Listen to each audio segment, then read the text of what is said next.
Because most people aren't in the world. They just become a proxy of everything that's around them, and they become a construct of their situation. And there's a lot of things that can introduce you to you, whether it's sports, whether it's music, whatever it is, it can bring more of you. But this whole thing has been designed for that, to shed all the bullshit so that what's left is who you are. And that's why it feels so rich, because in those moments you really feel like a sense of home.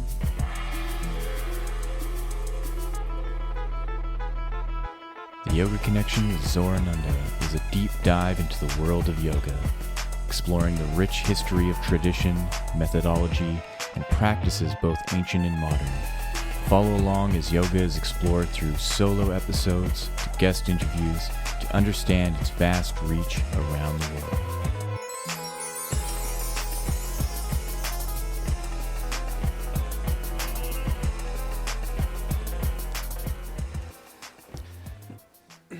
This coffee's a hoot.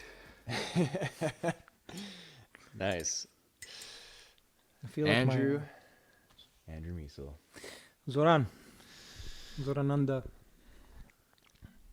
So let's get into it. I'm recording. Brother. First, welcome everybody to the Yoga Connection. I have a pleasure to sit down with someone I've known for quite a long time. We were chatting just earlier, reminiscing about the good old Nourish days. That was about 13 years ago.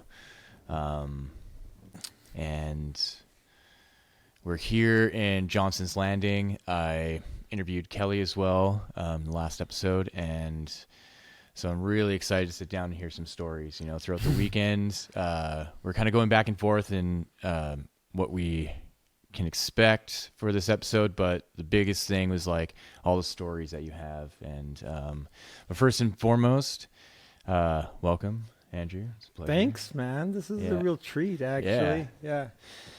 Yeah. I'm looking forward to this. You know, ever since before it was official, I kind of got a wind of like your format, and it's definitely something that I wanted to dive into with you for sure. Yeah. The nice thing about these episodes is it's kind of like a relaunch into what I'm doing. And so to then have a couple guests that to me are, I don't want to say like true yogis, but like to have a couple inspirational people and yogis, where especially you, where, you know, I've known you for so long now, and just over the last couple of years, I've been diving more into your practice and your teachings. And so it's been really neat to see not only my want of getting back into studentship and to find someone who can help me open up and go back into a strong practice, but also developing like a friendship, right? And yeah, I think that's really important. I think my evolution, not only as a teacher or as a yogi, whatever you want to call it, is just my evolution as a person. You know, now as a dad and a husband, things change and priorities change and values change. You know, things that I held so close as a value, still there, but it starts to shift. And especially when it comes to teaching, it's like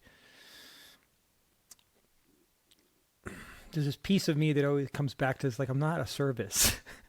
I'm not a service. I'm also a human being. I'm also like a practitioner. I'm a student more than I consider myself a teacher.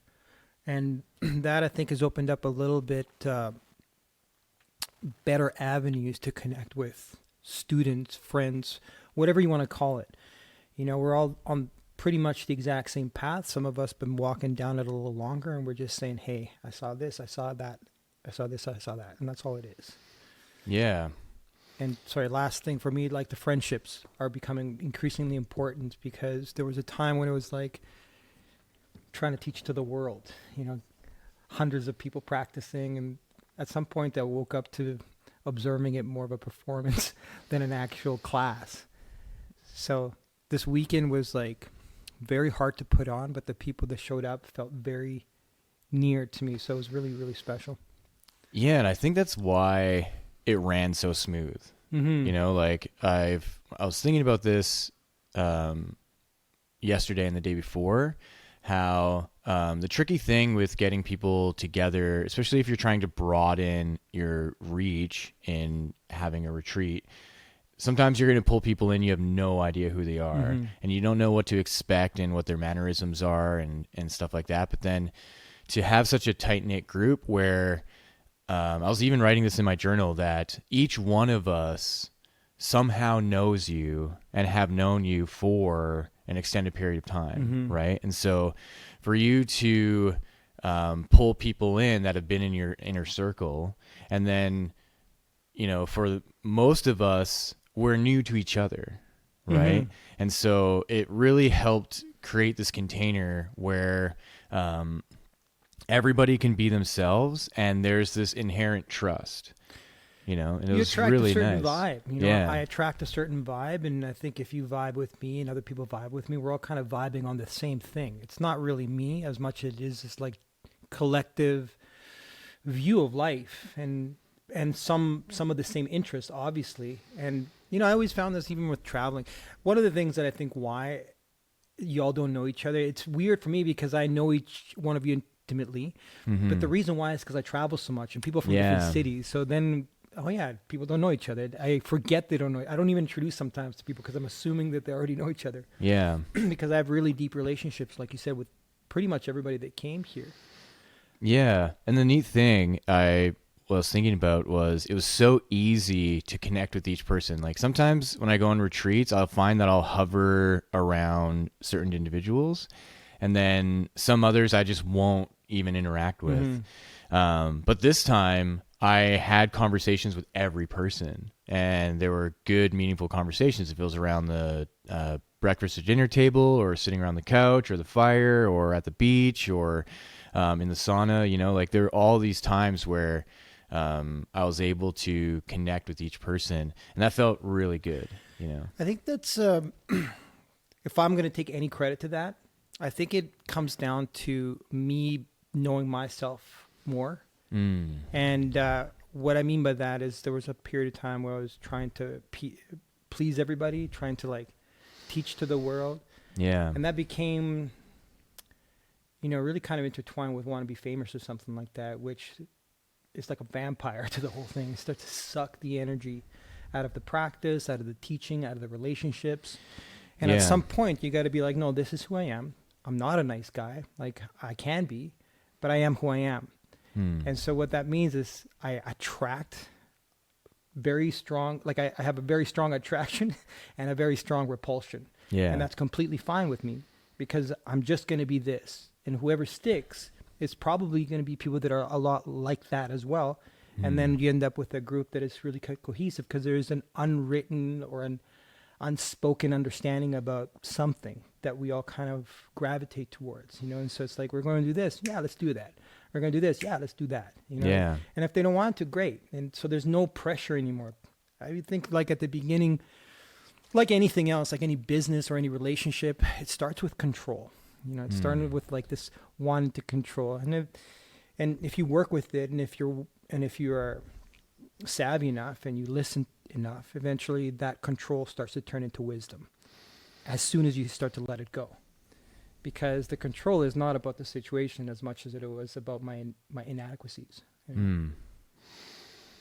Yeah, that's interesting, and it just is a testament to, I think, the growth of these things, right? And what it means to kind of hold, say, like retreats or gatherings as a tradition, right? Because I find, at least at this weekend, that from the start of it to the end of it now, I'm already anticipating wanting to do the next one, right?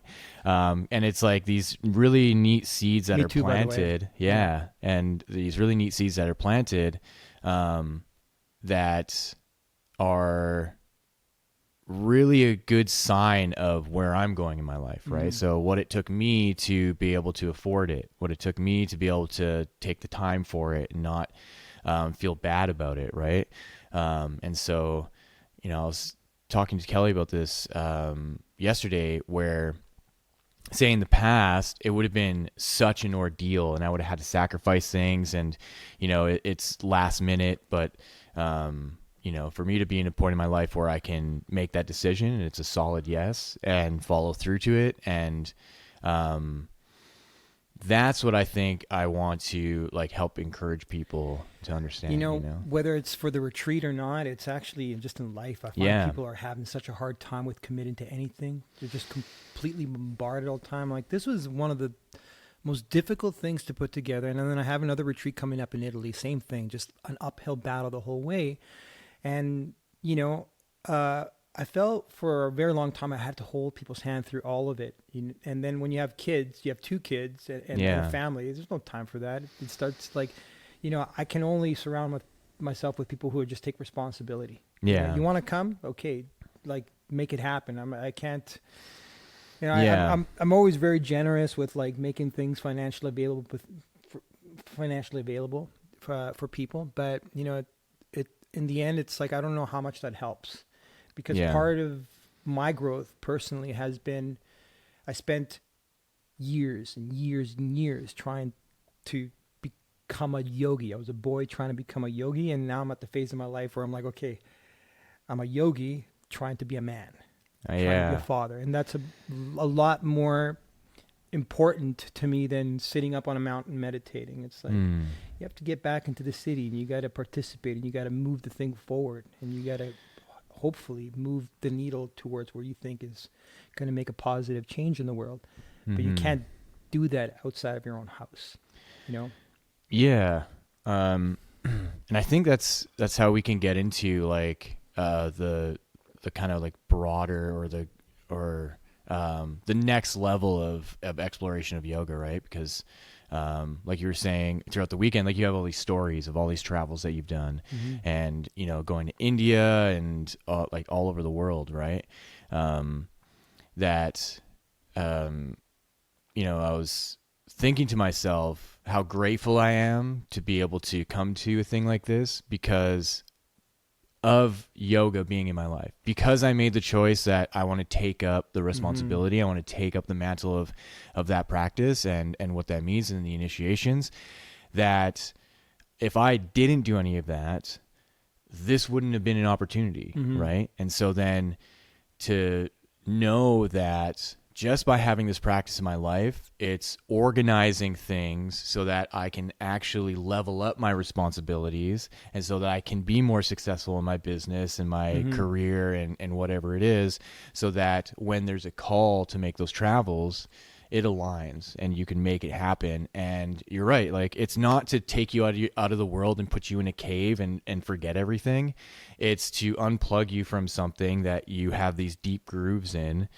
And it's also to put you in the world. Yeah. Because most people aren't in the world. They just become a proxy of everything that's around them, and they become a construct of their situation. And there's a lot of things that can introduce you to you, whether it's sports, whether it's music, whatever it is, it can bring more of you. But this whole thing has been designed for that. Yeah. It's to shed all the bullshit so that what's left is who you are. And that's why it feels so rich, because in those moments you really feel like a sense of home, like a sense of being there, like a sense of, those aren't problems. Like, those are things that are happening, but they actually aren't really problems. And most people don't get a break from their problems. So it basically becomes the identity that they interface the world with. Yeah. And I think that can be scary for most people, right? Super scary. Yeah. It's because it's so far apart from who you actually are, and there's a friction that just is constantly hitting you. And if you don't have any tools to actually look at it, you become powerless and you think this thing is never going to end. But the truth is, I've been in the dark, man.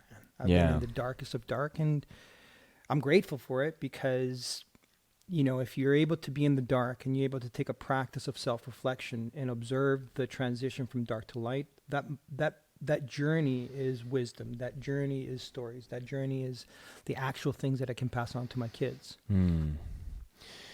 Yeah. And I think it's almost, we're set up for that, right? Because you were telling some stories about when you were younger and you were traveling the United States and you were in rock band and what it took for you to like be shaken to the core that that's not it. of then selling all your stuff and then going to India, right? It's like an immediate like rebound. It's like an elastic band is being pulled back. Yeah, it was super dramatic, and Yeah. the whatever it was didn't have to be that way, but that's Yeah. the way it was. Yeah, and I think that really is a testament to what little control sometimes, for the most part, that we have in our life, and like what we're trying to hold on to for control. You know, like we have this big vision of ourselves, like you were talking about, like this push for fame and notoriety, and so to really want and desire something that almost the whole universe is like, that's not it. But you're building an energy. I feel like like those times in our lives where we're really pushing for something, we're building an energy to crack open. Yeah. And it's when that energy cracks open, then it shows us the direction that we're actually going, you know? But you got to make sure that you're not chopping a tree off. Yeah. Do you know what I mean? Yeah. It's like you actually still have to maintain the roots underground for it to like blossom and bear fruits and share the fruits with the world. Yeah. Problem with me is that I had a really strong essence of what I wanted to do, and as a tree grew, it grew into the expectation of what things were supposed to be and where they should be going and what success meant like and all this other stuff. And then suddenly I was disconnected from the roots. So everything became top heavy. Everything kind of like started to like sway this way and that because I have no footing anywhere. And it took me essentially letting go of all of it so that I could. And the reason why is because at the time that I quit everything was a time where I actually felt like I was starting to succeed in the things that I was doing. But I had lost the why. And that to me probably was the biggest gift, because that would have translated into anything that would have gone into, whether it's business, whether it's yoga, whether it's whatever. I was still carrying all my shit with me. So that hard break, even though I don't know if it did, it put me on a different path, but that's all it did. It just nudged me in the right direction so that I could actually like suffer enough to know that that's not what it's about. Yeah, that the why of things, right? I remember when I interviewed my teacher, Vishwaji, and I asked him, how did you get into yoga? And his answer was, I didn't get into yoga. This body came with yoga. And I wonder then if like that why is a part of like, who am I? Right? It's like, why am I doing the things that I'm doing and who am I in this? And how that then propels you forward in this next chapter. And, you know, coincidentally bringing you to India. And it was similar to me as well. And my first international travel was to Thailand for a yoga school out there. And it all was a part of this culmination of who am I and why am I doing this? Why am I being propelled on this path? Yeah. And then it plugs you into a place to really show you what that is. Right. And so I know part of your other background is martial arts. Yeah, that's right. Yeah, so it's really interesting to see this combination of being starting as a martial artist and then getting into music and arts in that way. So do you think, or do you feel that like the blending of those two is what maybe helped you? I think go into that direction. The mindset. The place that music takes you where you feel joy in it is very similar to yoga because it taps into a creative state. You know, we are creative beings. That's all we are. Like that's all we are. We're like creating machines. Yeah, nonstop. Right? Because we're part of creation. And we're not part of creation. We are creation. And creation is always creating. I had a friend of mine who had a beautiful quote. If you want to know the creator, do what the creator does. Create. Just create. And the reason why I say it is that because you can't plan to create anything. You can set up parameters so that your creation is more measured and you can like be more skillful at the creation, but you can't plan the creation. Does that make sense? Yeah, it's a spontaneous thing that happens, but you can create the parameters for that creation take newer heights, right? And I think that that's kind of with music too. You practice jazz for years so that you can let go of jazz. Mm. You practice yoga for years so you can let go of yoga. You practice Buddhism. Buddhism is a beautiful one. There's that quote saying, if you see the Buddha at the end of the road, what do? Mm-hmm. You kill the Buddha. Because at the end of the day, even that form is kind of keeping you from the actual inherent, if there's a goal to yoga. It keeps you from the goal, which is like the yoga is like a cab, but eventually you got to get out of the cab. You got to get into the house, right? Yeah. So for me, the yoga, the martial arts and all that stuff, it does start to tap into like the same search for presence or the same search for connecting to a real moment, a moment that isn't tainted by what you want, a moment that isn't tainted by your relationships or your habits, but it's just perfect. And music can do that, climbing can do that, all kinds of things can do that. But in my opinion, none of them can do it like yoga, because the whole design of a yoga practice is that. I would say you can't really teach yoga. What you're teaching is preparation for something, some sort of phenomena to occur, which we call yoga. Mm-hmm. But what we're actually teaching is a preparation. That's all we're doing is preparing. This is why you can't consider yourself even a yoga teacher. You're just an instructor of the preparation so that one day with devotion and years, the phenomena of yoga can happen. Mm. Yeah, and that to me is humility, right? Like there's a humbling aspect of it and a grounding. You can call it aspect humility, of it. but it's reality. Yeah. And sometimes you got to be humble in order to see reality. Yeah. Yeah. And that makes sense, because I think there's an overt attachment to the image of being the yoga teacher, right? And directing a class and having all these beard, students. long-haired, gray beard, long-haired. I'm not even getting into that, but I know he's got. Yeah, go ahead. Sorry. Yeah. And so then like the reality of really what you're tapping into, as opposed to like maybe the egoic part of I'm responsible for what the people are doing, right? And I think that can be a slippery slope into, like an overt manipulation. Yeah, the ego is a very, very advanced practice. Yeah. Because you need it. Yeah. But it can really, really take over. So where is that threshold where you're like using it?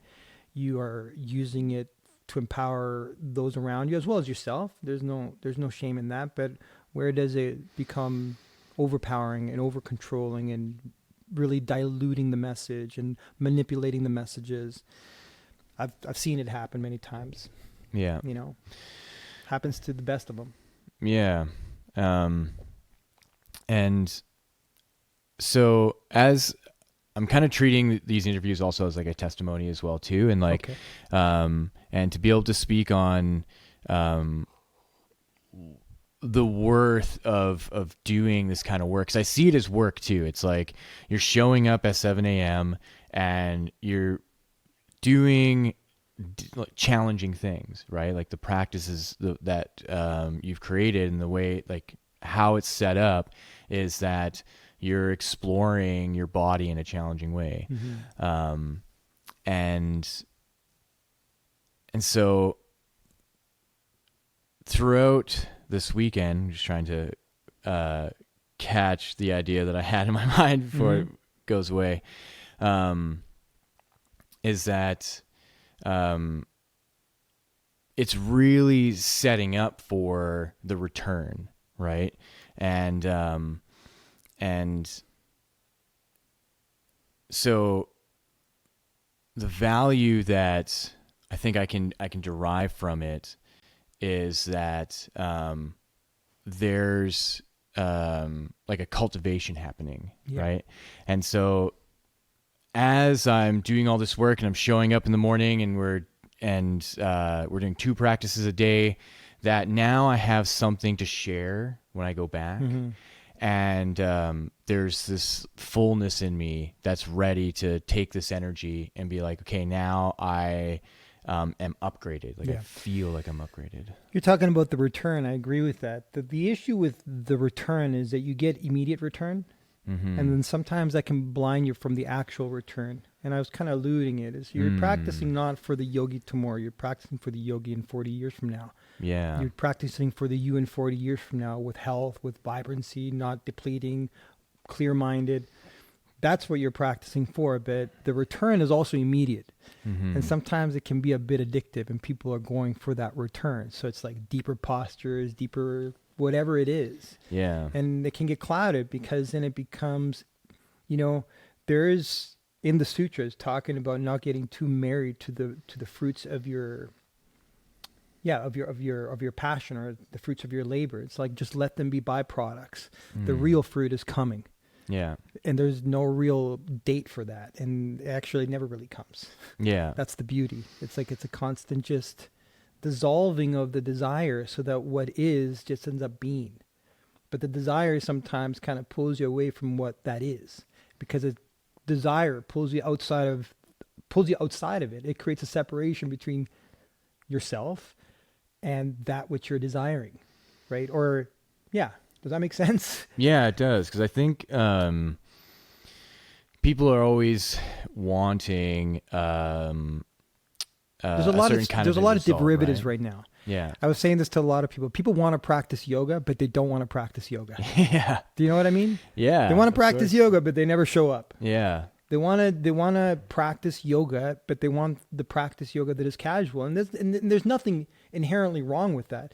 It's just not what I teach. Yeah. Like I really am looking to not people practice at my level because I don't even know what the hell that is, but I don't want to practice another way. Yeah. So this is what I'm offering. And this is why it's like the attraction is either really strong or really, really repelled. Yeah. Right. Yeah.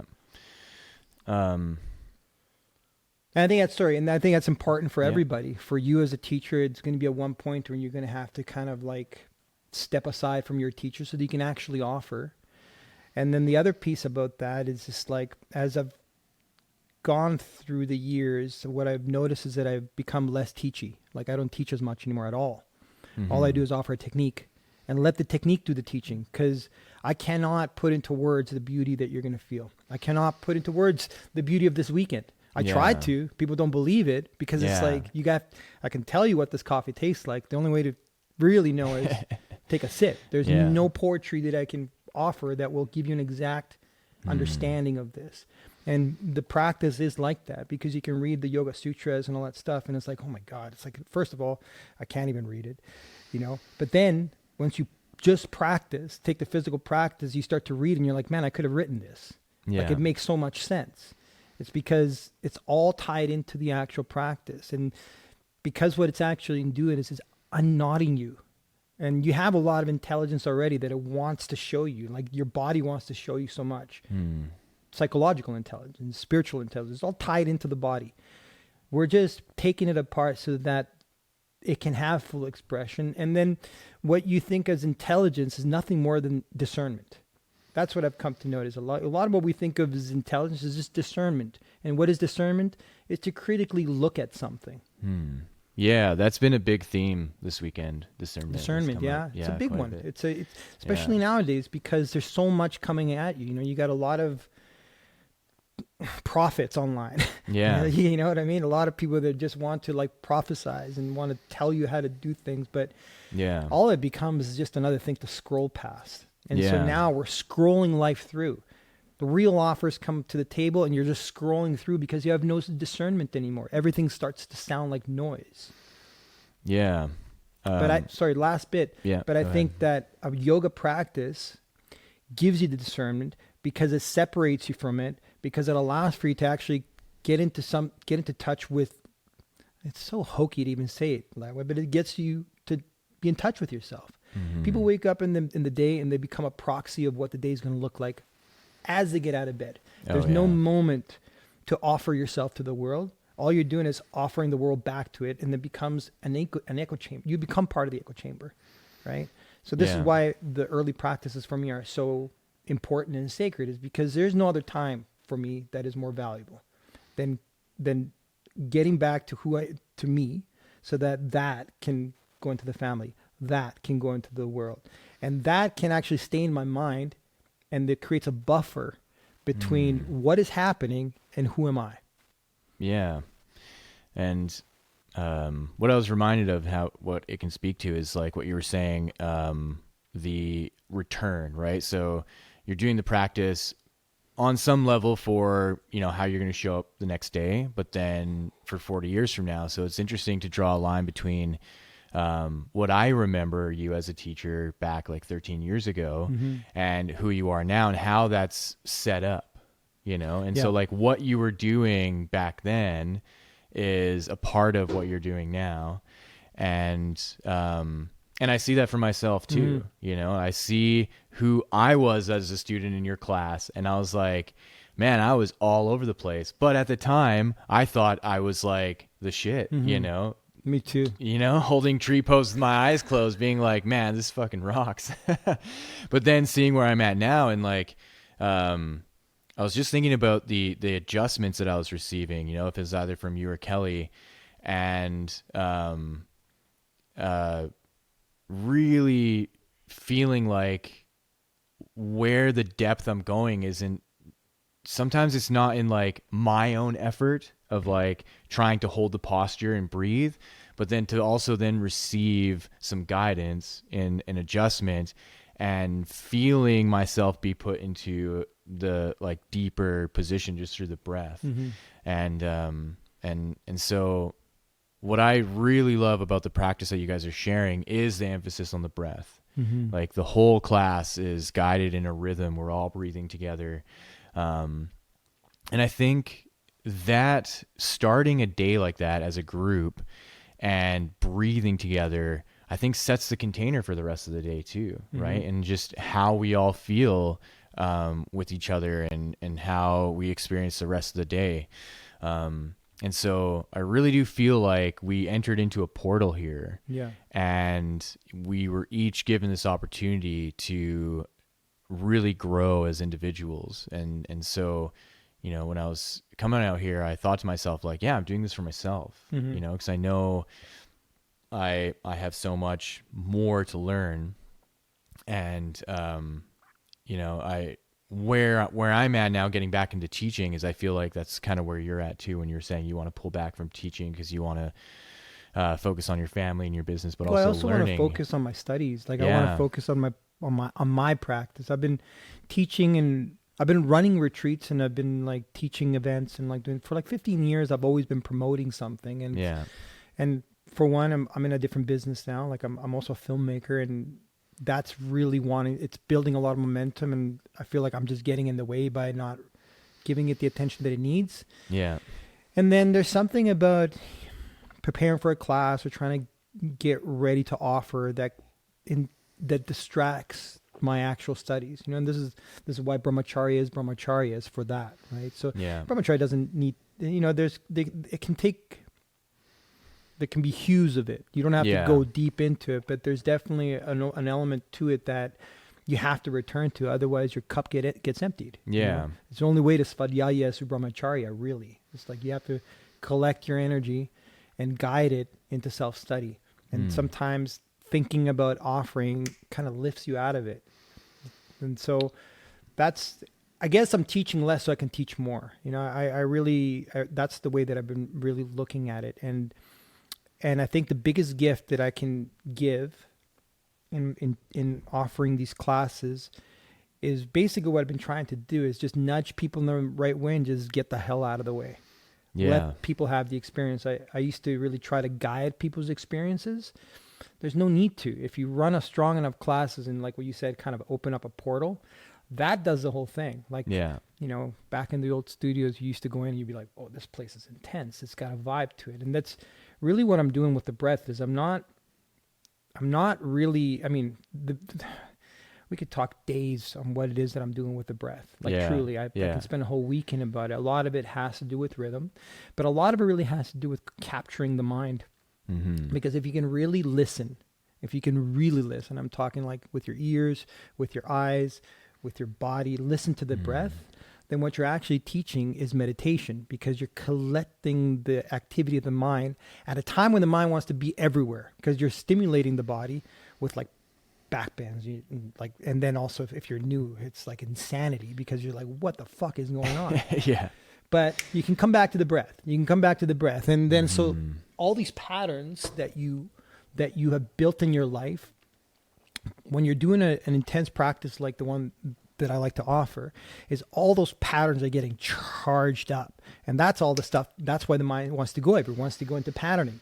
So Yeah. you're untying those knots. You're ungrooving the mind. You're kind of like pulling back to some scars and placing them onto a path, which is the breath. And then everything else starts to fade away. You're energizing the body. You're putting into postures that support the spine so that when you let go into relaxation, meditation, which is a natural state, can start to flourish. And then what we teach with the subtle breathing techniques is how to magnetize the mind to that state. And then the state starts to pull you. And there's no instruction needed really, truly after that. You're in a state of meditation. Yeah. And so then the effort that builds into an effortless, right? And so that, with all the lunges and all the trikonasana and all the forward folds and vinyasa and all that stuff. And so that at the point, there's like the precipice of stillness where the meditation is triggered. Spontaneous, Yeah, almost. it's spontaneous, where it's not like, oh, I have to sit down and meditate for 20 minutes. And this is the reason why posture practices are so important in the West. Why Ashtanga became so important, because it matched the physical practice, matched the vibration of our lifestyle, which is like, yeah. So how do you take somebody that's vibrating like that, say, okay, we're gonna learn yoga now. Everybody sit down, close your eyes, relax, and enjoy. And inside, you're like this. You're like, that's the reality. It was the reality for me for sure. What I needed is somebody to just move me and just like stretch it out. And like what we're doing with postures is we're working with sacred geometric shapes, primarily the triangle, right? Yeah. Everything is a triangle to a certain degree, or a dome, which is still two bases and one peak. And then the breath, I almost look at it like a bowl. The bowl is still a triangle, an upside down triangle. It has like the two ends, and the peak, right? Yeah. And when you hit it, it goes boom, and then it becomes a completely different thing. A posture is the same way. You're putting it into a shape, and then you're ringing it with the breath, and it starts to create a particular frequency. And if this sounds too like the frequency or not, do a back bend. Great. Go to Shavasana, feel that. Do a forward fold. Completely different thing. Yeah. Still a posture, still a breath. It's like, and this is why all my classes kind of like, they might be different, but they really only follow one thing. It's like, it looks like this and it looks like that. And the peak is always the back bend, and we always have headstand. And there's a real reason to that. But the whole point of that is that we're building a frequency in Shavasana, right? So you're going up, you're going down, you're going up, you're going down, you're going up and down. And then once you can't handle it anymore, we let it go. And then all of those numbers of the lock unlock a frequency.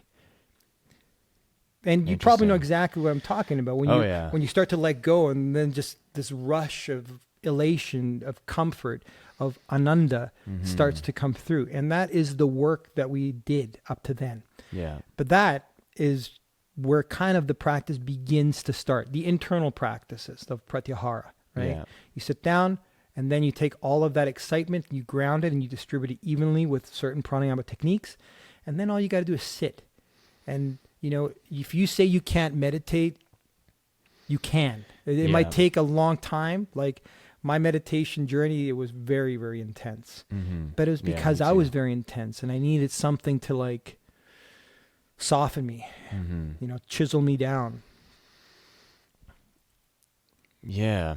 That's really interesting. That's a massive insight for me in how you've built the class. And I really like what you're saying about like you're putting yourself in these shapes, and then you're using the breath to like engage this frequency, right?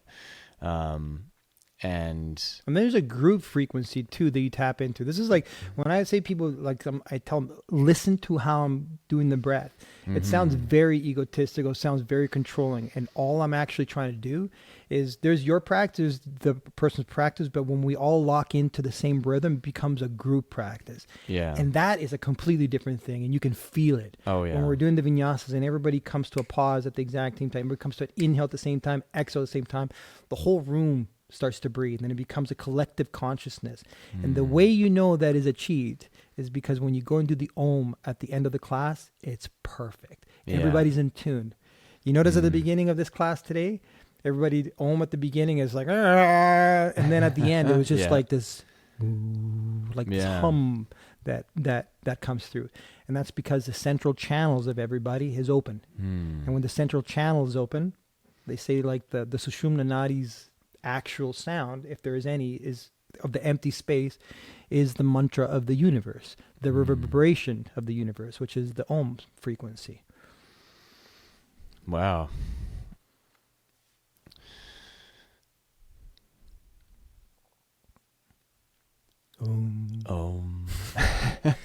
It's become so hokey to like Om in the West and like but get out of that. It's a technique. Yeah.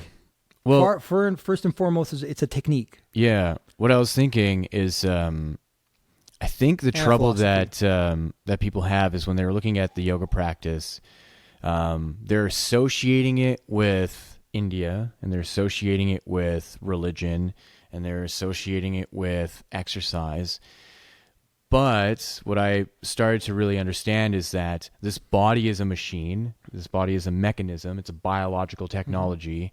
And what yoga is doing is it's getting into the function of the body in a way that we're just not taught. Yeah. Like we just, from It's kind all of the amazing, education. Yeah. amazing that it exists as Yeah. a technology, because it's mind blowing to me that Yeah. it exists and the way that it does and how accurate it is and how it's.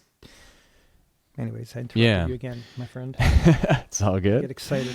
Yeah, and that what we're doing through the movement and the breath work and the mantra, and that we are utilizing the nervous system, and we're utilizing the functions of the glands and the connective tissues in a way so that You're using we nature. can, exactly, and so that we can build upon the energetics of our system in a new way. That's not just our just mundane operation, right? I wake up, I brush my teeth, I eat breakfast, I go to work, I come home, I do this and I do that, and it's just we're just stuck in that groove where yoga goes, how about you move your body in this way, you give yourself the hour, whatever, and in that hour is this bubble of Is your whole time. life in Yeah. that 1 hour. You're actually putting your whole life into like a beaker. Yeah. And you're turning up a flame, and that's really what the yoga mat is. It's like it condenses your whole life into that 1 hour. Exactly. And intensifies your whole life for 1 hour. Yeah. But then ultimately it purifies the impurities of your life. Yeah. And where the actual energetics of your body can clear those things out. That's why I really like what you're saying, that we have these knots in us. And so how the practice then unravels those knots. Psychological knots. And Yeah. if that's too broad of a meaning, look at anybody with psychosis. Is that not a knot into a loop? Yeah. Yeah, right? And the problem is that we're fixated with getting the solution from somewhere else. And this is why it doesn't work. It just doesn't work. Yeah. Like I've tried even with my own issues in the back to work with psychologists and all that stuff, and it just didn't work. It just kept actually reinforcing the fact that there was a loop.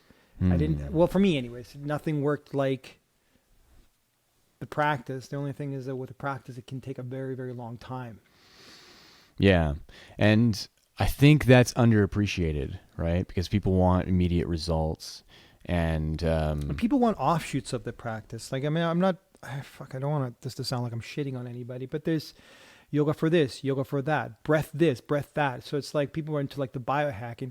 Dude, yoga is the ultimate biohacking that's been around for 20,000 plus years. Yeah. People want to like do these other things. It's like, that's great, but ultimately this is more tried than anything that's out there right now. And not only that, there's other practices that are very, very effective, but not for everybody. Yeah. Maybe, and there's certain practices of yoga aren't, but there is a practice of yoga for everybody. Maybe not all for everybody, but you can find something that suits you. And I think that sometimes we put things into the mainstream, a bit too mainstream. because they're not for everybody. Yeah. And people think, oh, it's like, I just think that we get too caught up in the mainstream and we forget what am I trying to even say? Sometimes we get caught into like the grass is greener on the other side. And really all you need to do is go back to the basics of the practice. Yeah. And I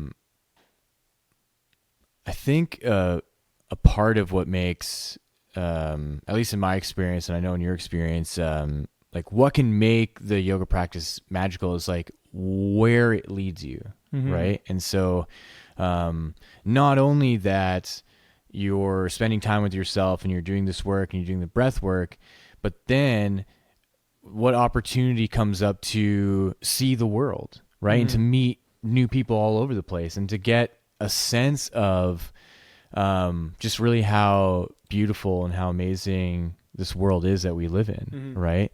And so then, you can either be a person that's just stuck in your 8 places you go to in your life and the 5 people you see every day and only, and that's who you become, because you wear something for each one of those relationships. Yeah. And that sets you up for a worldview that is going to be limited naturally, right? It sets you into a comfort zone. Exactly. I had this I made a joke the other day, but I kind of really meant it when I said nothing ever good came out of comfort. Yeah. And what I really meant by that is a pursuit of comfort outside of yourself. If you don't learn how to find comfort within yourself and it's dependent on what is creating comfort for you, you're never going to find comfort. Yeah. Because what is that? So the best way for me to introduce comfort is through discomfort and really becoming comfortable with that. And that's why the intensities of the practices are so important. But for me, when you set up a comfort zone, what you're actually creating for yourself, that is the definition of your limit. Your comfort zone is a definition of your limit. If you want to get outside of that, you have to go into the paradigm of not being comfortable. And that includes stepping out of your relationships, stepping out of certain jobs, out of like, just traveling. And for a lot of people, they discover that through the uncomfortable aspects of the practice and finding comfortable, they start to discover all the things that they thought were comfortable. They start to see the folly in them. They start to see the negative side of all of those things that they had as comfort zones, as less comforting, as more familiar. Yeah. It's really easy to not distinguish between real comfort and the familiar, which is why sometimes we stay into things a bit too long. So this is a good practice of really understanding how to transmute discomfort into comfort. Yeah. And so then in the trajectory of that, of seeing that there's a skill involved, right? You're developing a skill of pushing this boundary of like, this is where I was in my life and how limited I felt I was. And when I pushed that boundary, and, yoga was a helpful catalyst in that of, okay, I started going to this studio and then I met these people, and then this person that was leading a class was doing a retreat. So I went to the retreat, and then there's that one boundary that's been pushed. And then, at least in my life, what it led to was like, okay, now I want to do a teacher training. And then from teacher training, it's like, I want to travel the world. And so these boundaries are being pushed, but without sacrificing anything. It's, and that's where I find, well, you're sacrificing the limits. Yeah. And not like family and friends, like there's people that I met in Thailand where they're like, yeah, I gave everything up to be in this school. Like I haven't talked to my family in like 3 years. Yeah. And I find that sad, but sometimes you need that. Yeah. You really do sometimes need to do that, because families, I love my family. Yeah. I'm not talking about my kids. I'm talking about like my like, mom and like those people. They are part of holding you hostage, and not in the most loving way. Like they love you, you love them, but they love this Yeah. Andrew. Yeah. And to grow from that, Mm. what they experience for a brief period of time until like you've proven yourself that this is actually who you are, they experience sort of a mourning period, the death of you Yeah. in a way. And so that is important for you, but it's also important for them, so that you can actually show up to the person you're going into, Yeah. right? Because and sometimes it takes not speaking to your family for a few years, because the word trigger is thrown a lot in nowadays and age, but nobody triggers you more than the people who know you best, your family, Yeah. for good and for bad, right? Yeah. But I think that if you are going to take on a process of growing, sometimes it means you really have to go on your merry way and come back as Yeah, like a better version for yourself, or right? just like a more, like, I don't even like that word better, because you are who you are at any given time, because and you owe that to who you were before, and Yeah. it's a constant process. I think it's just what it is like, especially when it comes to yoga and practices like this, is that you are seeking to go beyond what they would consider. You are seeking to inquire into yourself in a way that perhaps they never would consider. Yeah. And in order to really do that journey, you can't be distracted with doubt. And a lot of times, that's what family gives you. They give you a lot of doubt. Your mom is going to give your mom is going to give you the most doubt, because their whole job is to keep you alive. Yeah. You know, I'm finding that with my daughter. It's like, how do I make sure that they're being discerning, and that I don't have to discipline them, that they are disciplining their own, or that they're creating. Disciplining is, of course I teach them discipline, because I Yeah. think discipline is the key of freedom. You have to discipline yourself into freedom. You can't just be free and then Yeah. expect to be free when you're an adult. The you as a child and you as an adult are two different things, different understanding. Yeah. You need certain constraints, like a tree we're talking about. Sometimes you have to put sticks so that it grows, and then you can remove them, and it has its roots and it can bear fruit. Same thing with children and life and the yoga practice. You need the constraint in order to release. Otherwise, you have no foundation, and once you get to the top, it'll all fall over. You Yeah. need those strong roots. So I don't know how we got into that, but I think that sometimes family can distract you from that, because the level that they are comfortable with is not what I'm comfortable with. I wanted to go deeper. I wanted to go Yeah. whatever that means to you. For you, like even traveling, like how many times people just like live in one area their whole life, wanting to travel, Yeah. and then it's their kids that do that. Ironically, that was my parents. They came from Serbia and came to Canada and then Edmonton, and then didn't do anything. And like understandably at the time they have 4 kids. They need to Different but like time, survival, and Yeah, but I remember the first time I traveled, I went to New York, and this is not yoga related. It was to meet some like gamer friends, and my whole family Different was kind of like, yoga. they were like, "What are you doing? Like, you don't know these people." But there's something in me that I kept telling them, I just have to go, because it was setting me up for what was to come, right? I put my family through the ringer, dude. Oh yeah, Oh, big time. Just because you just have a different vision sometimes. I was hospitalized in 2011 for like 6 months. I had a really intense operation, and they cut me. I had a really deep cut that needed like 6 months of like healing without lifting things because it could tear. Long story short, the month after I got released, I shipped my motorcycle to Prince Edward Island, and I rode my motorcycle from Prince Edward Island to Tofino. intense. Not to me. To me, it was like I had a vision when I was hopped up on morphine. Yeah.